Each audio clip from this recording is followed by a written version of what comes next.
السلام عليكم ورحمة الله تعالى وبركاته. نحمده ونصلي على رسوله الكريم. أما بعد فقد قال الله تعالى في كلامه القديم والفرقان المجيد: أعوذ بالله من الشيطان الرجيم. بسم الله الرحمن الرحيم. وارزقنا وأنت خير الرازقين. صدق الله العلي العظيم. الصلاة والسلام عليك يا سيدي يا رسول الله. خذ بيدي قلت حيلتي أدركني يا رسول الله صلى الله عليه وسلم. அகிலத்தை படைத்து பரிபாலிக்கக்கூடிய அல்லாஹ் ஒருவனுக்கே உரித்தானட்டுமாக. ஸலவாத்தும் சலாமும் நபிகள் நாயகம் ஸல்லல்லாஹு அலைஹி வஸல்லம் அவர்களின் மீதும் அவர்களின் குடும்பத்தார்கள், உற்றார் உறவினர்கள், தோழர்கள், சுஹதாக்கள், சாலிஹீன்கள், அவுலியாக்கள் மற்றும் இங்கு குழுமிருக்கக்கூடிய நம் அனைவரின் மீதும் உண்டாகட்டுமாக. உலகத்திலே வாழும் காலம் முழுக்க அல்லாஹ் தஆலா நமக்கு ஹலாலான வருமானங்களை தந்து அந்த வருமானங்களிலிருந்து ஹஜ்ஜையும் உம்ராவையும் ஜியாரத்தையும் திரும்ப திரும்ப குடும்பத்தோடு செய்யக்கூடிய நல்ல நசீபை பெற்ற சீதேவிகளாக அல்லாஹ் நம்மையும் நம்முடைய சந்ததிகளையும் அல்லாஹ் வாழச் செய்வானாக. ஹராமான வருமானங்களை விட்டும் அல்லாஹ் நிரந்தரமான முறையிலே பாதுகாப்பை தந்தல் புரிவானாக. கண்ணியமிக்கவர்களே, ரிஸ்க் என்பது அல்லாஹ் தஆலா ஹலாலையும் வைத்திருக்கின்றான், ஹராமையும் வைத்திருக்கின்றான். இன்று உலகத்திலே ரிஸ்க் எப்படி வந்தாலும் பரவாயில்லை என்பதாக நினைக்கும் காலத்திலே நாம் வாழ்ந்து கொண்டிருக்கின்றோம். ஹலாலான வருமானம் என்பது மிக அற்பமான ஒன்றாக, பார்ப்பதற்கு அபூர்வமான ஒன்றாக உலகத்திலே காட்சியளிக்கக்கூடிய ஒரு சூழ்நிலைகளை பார்க்கின்றோம். எனவே ஹலாலான வருமானங்கள் என்பது மிகப்பெரிய பாக்கியத்தை பெற்றது. ஹலாலான வருமானங்கள் இருக்கும் நேரங்களிலே நாம் செய்யும் இபாதத்திலே அல்லாஹ் தஆலா உயிரோட்டத்தை தருகின்றான். அந்த இபாதத்தின் மூலமாக நாம் செய்யும் துஆக்களை அல்லாஹ் தஆலா உடனடியாக கபூல் செய்கின்றான். ஹராமான வருமானங்கள் கலக்கும் நேரங்களிலே இபாதத் என்பது அல்லாஹ்வால் ஏற்றுக்கொள்ளப்படாததாக, துஆ என்பது அங்கீகரிக்கப்படாததாக மாறிவிடுவதை நாம் பார்க்கின்றோம். அலி ரலியல்லாஹு தஆலா அவர்கள் ஒரு தடவை தன்னுடைய வாகனத்தை வைத்திருக்கின்றார்கள். குதிரை அல்லது ஒட்டகம் போன்ற இந்த வாகனத்தை வைத்திருக்கின்றார்கள். அந்த நேரத்திலே அருகாமையிலே அமர்ந்திருந்த ஒரு மனிதர் அவரிடத்திலே அந்த வாகனத்தை ஒப்படைக்கின்றார்கள். இந்த வாகனத்தை நான் தொழுது முடிக்க வரும் வரை இதை நீ பார்த்துக்கொள் என்பதாக சொல்லுகின்றார்கள். அந்த மனிதரும் ஒத்துக்கொள்கின்றார்.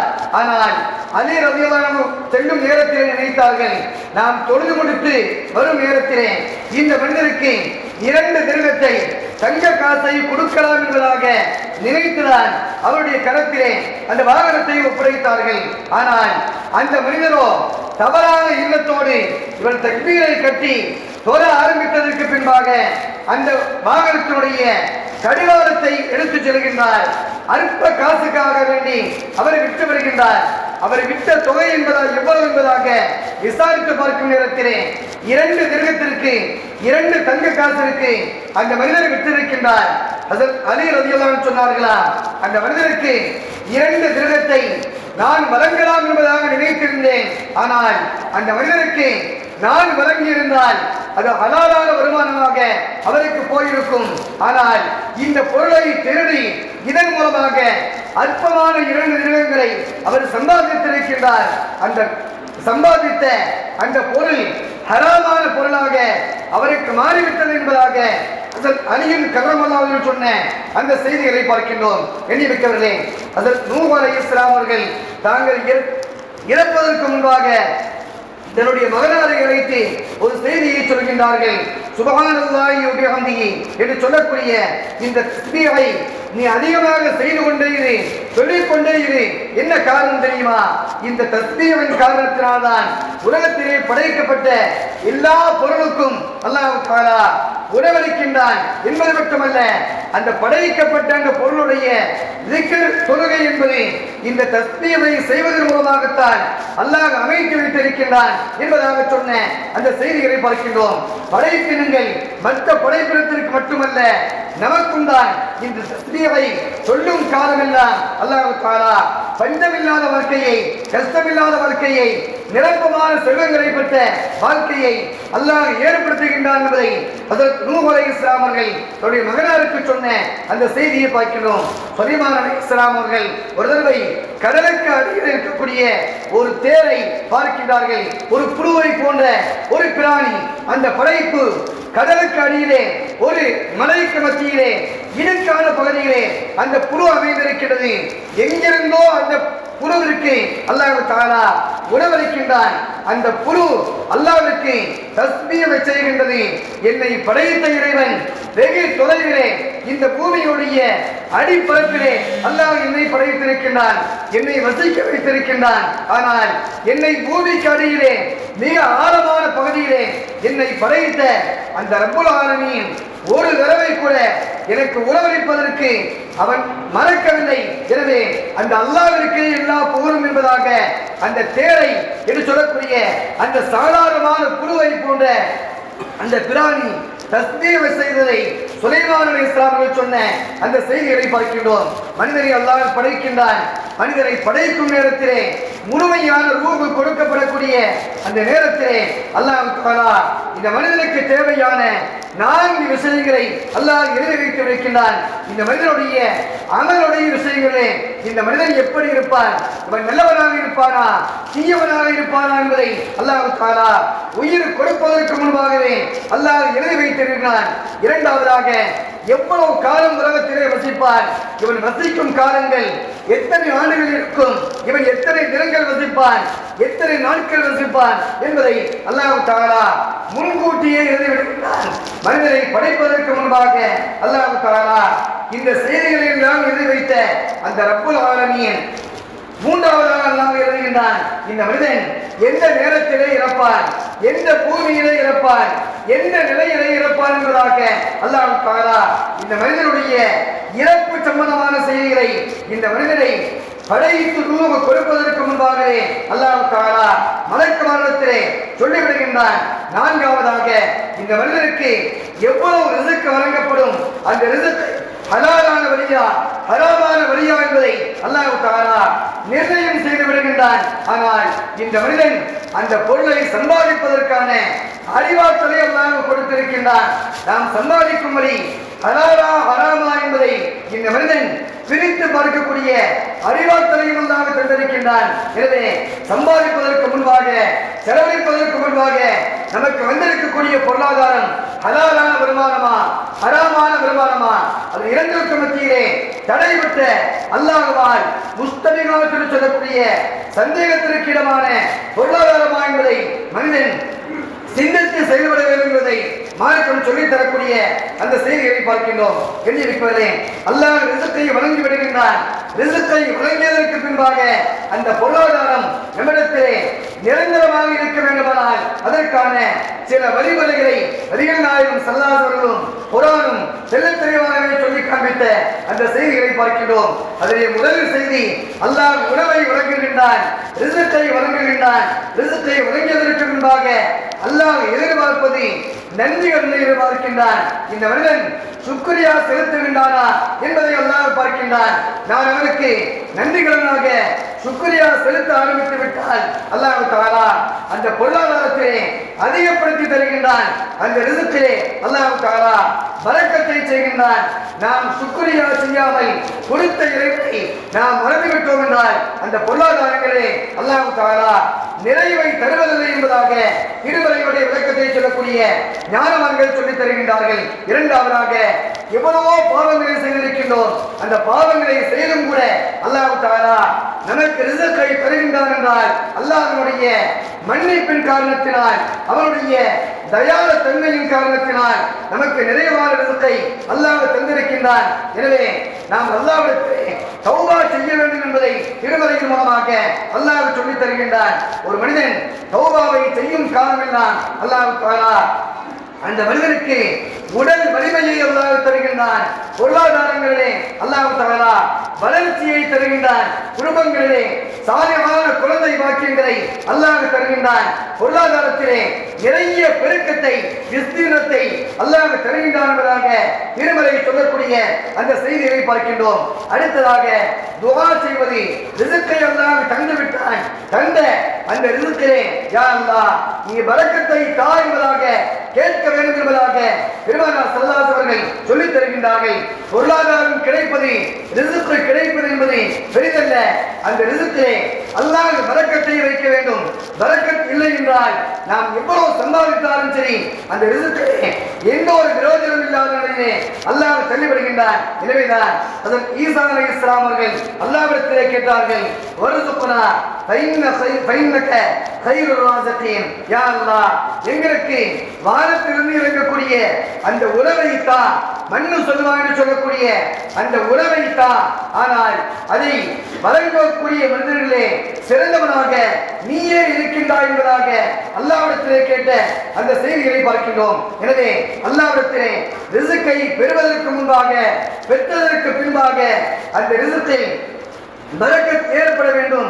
அந்த ரிஸ்கின் மூலமாக நலவுகள் கிடைக்க வேண்டும் என்பதாக அல்லாஹ்விடத்திலே துஆவை செய்து கொண்டே இருக்க வேண்டும் என்பதை மார்க்கம் சொல்லித் தரக்கூடிய செய்திகளை பார்க்கின்றோம். நான்காவதாக அல்லாஹ்விடத்திலே தவக்குல் வைக்க வேண்டும். படைத்த ரப்புல் ஆலமீன் அவன்தான் தருவான் என்ற அந்த நம்பிக்கை, அசைக்க முடியாத நம்பிக்கை இருக்க வேண்டும் என்பதை பெருமானார் ஸல்லல்லாஹு அலைஹி அவர்கள் சொல்லித் தந்துவிட்டு அற்புதமான உதாரணத்தை சொல்வார்கள். அதிகாலை நேரத்திலே ஒரு பறவை பறக்கின்றது. எங்கே பறக்கின்றோம், என்ன நோக்கத்திற்காக செல்கின்றோம் என்பதெல்லாம் அந்த பறவைக்கு தெரியாது. ஆனால் அதிகாலை செல்லும் நேரத்திலே அந்த பறவை பசித்த வயிற்றோடு அது வெளியே செல்கின்றது. மாலை நேரத்திலே தன்னுடைய கூட்டிற்கு திரும்ப வரக்கூடிய அந்த நேரத்திலே வயிறு நிரம்பிய நிலையிலே, வயிறார உணவை சாப்பிட்ட நிலையிலே அந்த பறவை கூட்டிற்குள்ளாக வருகின்றது. இதே போலதான் உங்களுடைய தவக்குல் நம்பிக்கை என்பது அசைக்க முடியாததாக இருந்தால் அல்லாஹ் தஆலா எங்கிருந்தாலும் சரி உங்களுக்கு தேவையான ரிஸ்கை அல்லாஹ் தருவார் என்பதாக சொல்லி காண்பிக்கக்கூடிய செய்திகளை பார்க்கின்றோம். எனவேதான் மரியம் அலைஹிஸ்ஸலாம் அவர்கள் ஆரம்ப நேரத்திலே பள்ளிவாசலிலே தங்கியிருந்த அந்த நேரத்திலே அந்த சீசனிலே கிடைக்காத, அந்த ஊரிலே கிடைக்காத, அந்த குறிப்பிட்ட நேரத்திலே யாரும் கொடுக்காமல் கிடைக்காத அந்த உணவை அல்லாஹ் தஆலா மரியம் அலைஹிஸ்ஸலாமிற்கு அல்லாஹ் வழங்கினான். வழங்கிய நேரத்திலே ஜக்கரியா அலைஹிஸ்ஸலாம் கேட்கிறார்கள், அன்னாரக்கி ஹாதா, மரியமே இந்த உணவு எங்கிருந்து வந்தது என்பதாக கேட்கின்றார்கள். அந்த நேரத்திலே மரியம் அலைஹிஸ்ஸலாம் சொல்கின்றார்கள், அல்லாஹ்வுடைய புறத்திலிருந்து எனக்கு வந்தது என்பதாக தெளிவான பதிலை சொல்கின்றார்கள். யாரும் தர வேண்டிய அவசியம் கிடையாது. உணவு தரக்கூடிய பொறுப்பை நீங்கள் பெற்றிருந்தாலும் கூட அல்லாஹ் நாடினான், அவருடைய புறத்திலிருந்து தந்தான் என்பதாக சொன்ன வரலாறை பார்க்கின்றோம். அந்த நேரத்தில் தான் ஜக்கரியா அலைஹிஸ்ஸலாம் அல்லாஹ்விடத்திலே துஆ செய்தார்கள்.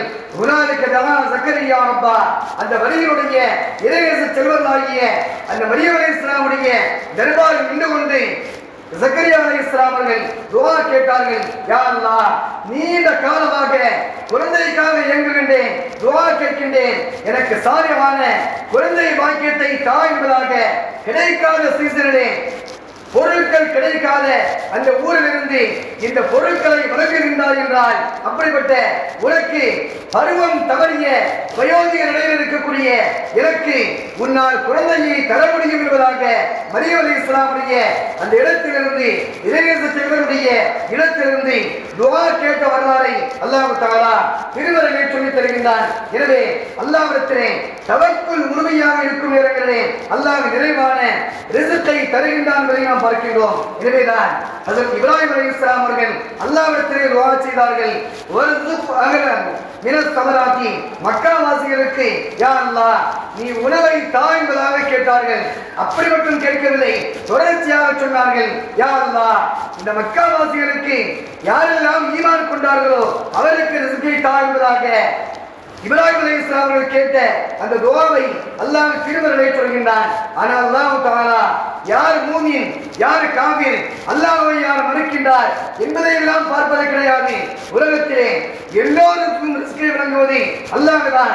அப்படிப்பட்ட அந்த ரப்புல் ஆலமீனிடத்திலே இப்ராஹிம் அலைஹிஸ்ஸலாம் கேட்ட வார்த்தை, ஈமான் கொண்ட மக்களுக்கு, இந்த ஊரை சார்ந்த மக்களுக்கு நிறைவான ரிஸ்கை தா என்பதாக கேட்டார்கள். அல்லாஹ் தஆலா உடனடியாக அந்த வசனத்தினுடைய தொடர்ச்சியிலே அல்லாஹ் சொல்கின்றான், ஒமன் கபர ஓ மத்தியுஹு கலீலன், யார் என்னை மறுக்கின்றார்களோ அவர்களுக்கும் நானே நிறைவான ரிஸ்கை வழங்குகின்றேன் என்பதாக அல்லாஹ் சொன்ன இறை வசனத்தை பார்க்கின்றோம். எனவே அல்லாஹ் ரிஸ்கை தாராளமாக தருவது என்பதை இந்த காரணங்களால் அல்லாஹ் தருகின்றான். அதே போன்று யார் ஹஜ்ஜை செய்கின்றார்களோ, யார் உம்ராவை செய்கின்றார்களோ அவர்களுக்கு அல்லாஹ் தஆலா ஏழ்மை இல்லாத நிறைவான ரிஸ்கை பெற்ற வாழ்க்கையை அல்லாஹ் தருவதாக நபிகள் நாயகம் ஸல்லல்லாஹு அலைஹி அவர்கள் சொல்லித் தரக்கூடிய செய்திகளை பார்க்கின்றோம்.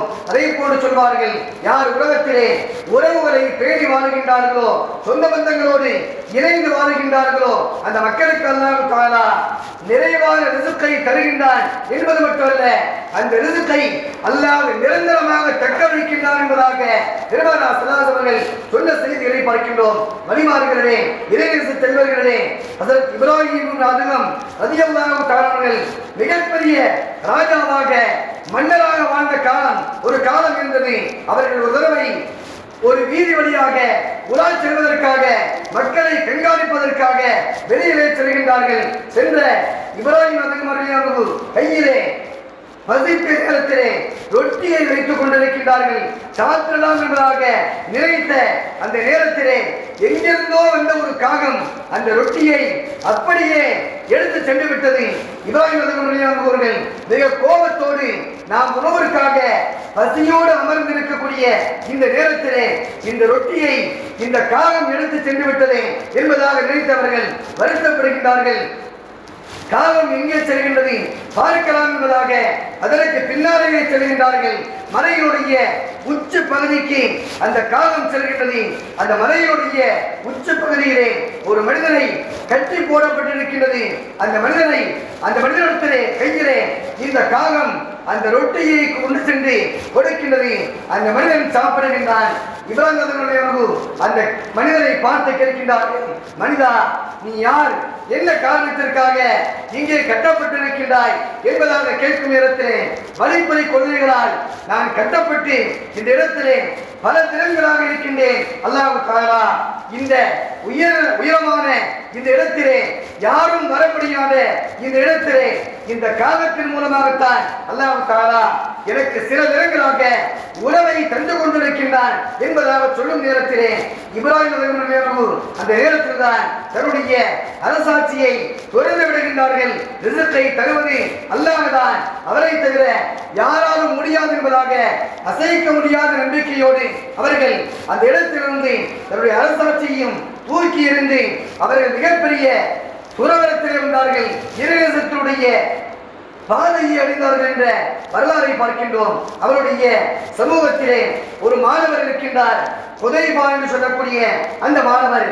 அவர் மிகப்பெரிய சாதாரணமான மனிதராக இருந்தாலும் கூட பசியை தாங்க முடியாத மனிதராக அந்த மனிதர் இருக்கின்றார்.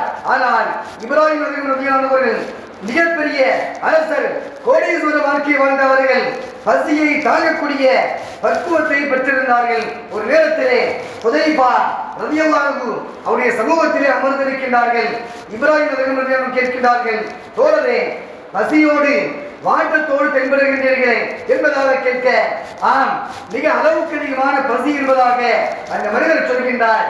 இப்ராஹிம் அவர்கள் உடனடியாக சொல்கின்றார்கள், ஒரு பேப்பரையும் ஒரு பேனாவையும் கொண்டு வருவதாக சொல்கின்றார்கள். அந்த பேப்பரிலே எழுதுகின்றார்கள், அன ஹாமிதுன் அன ஷாக்கிருன் அன ராக்கிருன், யா அல்லாஹ், நான் திக்ர் செய்யக்கூடியவன், உன்னை புகழக்கூடியவன், உனக்கு நன்றி செலுத்தக்கூடியவன் என்பதாக சொல்லிவிட்டு அதற்கு கீழே எழுதுகின்றார்கள், அன ஜாயிஉன், நான் பசியோடு இருக்கக்கூடிய, பசியை தாங்க முடியாத மனிதன், காலணிகளை அணியாத ஒரு மனிதன், அரைக்குறை ஆடைகளை அணிந்த ஒரு மனிதன் என்பதாக அதில் எழுதிவிட்டு அதற்கு கீழாக எழுதுகின்றார்கள், யா அல்லாஹ், நீ என்னை படைத்தவன், நான் உனக்கு கட்டுப்பட்ட உன்னுடைய அடியான் என்பதாக எழுதிவிட்டு சொல்கின்றார்கள். 3 செயல்களை நான் செய்கின்றேன், 3 செயல்களை நீ செய்ய வேண்டும் என்பதாக அல்லாஹ்விடத்திலே அந்த தபாலில் எழுதுகின்றார்கள். எழுதிவிட்டு தன்னுடைய முரீதை சார்ந்திருக்கக்கூடிய ஹுதைஃபா ரலியல்லாஹு கையிலே கொடுத்து சொல்கின்றார்கள், இந்த பேப்பரை கொண்டு செல், அல்லாஹ் மீது அசைக்க முடியாத நம்பிக்கை வைத்துக் கொண்டு செல், யாரையும் நம்பாதே, செல்லும் பாதையிலே யார் முதலாக உன்னை சந்திக்கின்றாரோ அவருடைய கையிலே இந்த காகிதத்தை கொடுத்து விடு என்பதாக சொல்லி அனுப்புகின்றார்கள். அந்த மனிதனும் செல்கின்றார். செல்லும் பாதையிலே ஒரு குதிரை வீரனை பார்க்கின்றார்கள். அவரை பார்த்துவிட்டு இந்த காகிதத்தை கொடுக்கின்றார்கள். அந்த மனிதர் படித்துவிட்டு இதை யார் எழுதியது என்பதாக கேட்கின்றார். முஹையீன் இப்ராஹிம் எழுதியது என்பதாக சொல்ல அவர் எங்கே இருக்கின்றார்கள் என்பதாக கேட்க அதோ அருகாமையிலே அமர்ந்திருக்கின்றார்கள் என்று சொன்னதற்கு பின்பாக அவர் கையிலே 600 தங்க காசுகளை அந்த மனிதர் கொடுக்கின்றார். இந்த வாங்கிய சந்தோஷத்திலே அந்த காசை கொண்டு வந்து தன்னுடைய செய்தாகிய இப்ராஹிம் கரத்திலே கொடுக்கின்றார்கள். கொடுக்கும் நேரத்திலே இப்ராஹிம் சொல்கின்றார்கள், அந்த மனிதர் யார் தெரியுமா? அவர் கிறிஸ்தவர், அல்லாஹ்வை நம்பாத ஒரு மதத்தை சார்ந்த ஒரு வேதத்தை பெற்ற ஒரு மனிதர். ஆனால் இந்த காசு உங்களுக்கு ஹலால் கிடையாது, அவராக வந்து ஹலாலாக ஆக்கும் வரை உங்களுக்கு ஹலால் கிடையாது என்பதாக சொல்லி வைத்த சில மணி துறைகளிலேயே அந்த மனிதர், அந்த கிறிஸ்தவர், அந்த குதிரை வீரர் அங்கே வந்து சேருகின்றார். அப்போது அவர் இவர்களை பார்த்த மாத்திரத்திலே கலிமாவை சொல்லுகின்றார்கள். கலிமாவை சொல்லி நாம் கொடுத்த 600 தங்க காசுகள் உங்களுக்கே அன்பளிப்பு என்பதாக சொல்லும் நேரத்திலே அப்போதுதான் தன்னுடைய பணியாரை பார்த்து, தன்னுடைய முறையதை பார்த்து ஹுதைஃபா ரலியல்லாஹு அவரை பார்த்து சொல்கின்றார்கள், சகோதரரே, இப்போது அந்த பணம் உங்களுக்கு ஹலால் என்பதாக சொன்ன வரலாறை பார்க்கின்றோம். அல்லாஹ் தஆலா இறைநேச செல்வர்களுக்கு ஹலாலான முறையிலே வாழ்ந்ததின் காரணத்தினால் அல்லாஹ் தஆலா எதிர்பாராத விதங்களிலே அல்லாஹ் தஆலா வருமானங்களை கொடுத்தார், ரிஸ்கை கொடுத்தார் என்ற வரலாறை பார்க்கின்றோம். அல்லாஹ்வோடு சண்டையிட்டு வாங்கும் அளவுக்குள்ள தகுதியை பெற்றார் என்ற வரலாறை பார்க்கின்றோம். எனவே உலகத்திலே வாழும் காலம் முழுக்க ஹலாலான வருமானங்களை பேணி ஹராமை விட்டு விலகி அதன் மூலமாக ஈருலகத்தினுடைய நிம்மதியான வாழ்க்கையை வாழக்கூடிய தௌஹீதை பெற்ற சீரியர்களாக அல்லாஹ் நம்மையும் நம்முடைய சந்ததிகளையும் அல்லாஹ் வாழச் செய்வானாக. இந்த ஹலாலான வருமானங்களிலிருந்து குடும்பத்தோடு கியாமத்தில் வரக்கூடிய நம்முடைய சந்ததியோடு ஹஜ்ஜையும் உம்ராவையும் திரும்ப திரும்ப செய்யக்கூடிய நல்ல நசீபை பெற்றவர்களாக அல்லாஹ் ஆக்கி அருள் புரிவானாக. உலகத்தை பிரிவதற்கு முன்பாகவே நபிகள் நாயகம் ஸல்லல்லாஹு அலைஹி வஸல்லம் ரௌலாவை ஜியாரத் செய்வதோடு அவர்களை கனவிலையும் நினைவிலையும் கண்டுகளிக்கக்கூடிய நற்பாக்கியம் பெற்ற சீதேவிகளாக நம்மையும் இறுதி நாள் வரக்கூடிய நம்முடைய சந்ததிகளையும் அல்லாஹ் ஆக்கி அருள் புரிவானாக. வாஹிர் தஅவானா அல்ஹம்துலில்லாஹி ரப்பில் ஆலமீன். அஸ்ஸலாமு அலைக்கும் வரஹ்மத்துல்லாஹி வபரகாத்துஹு. சுன்னத்துல்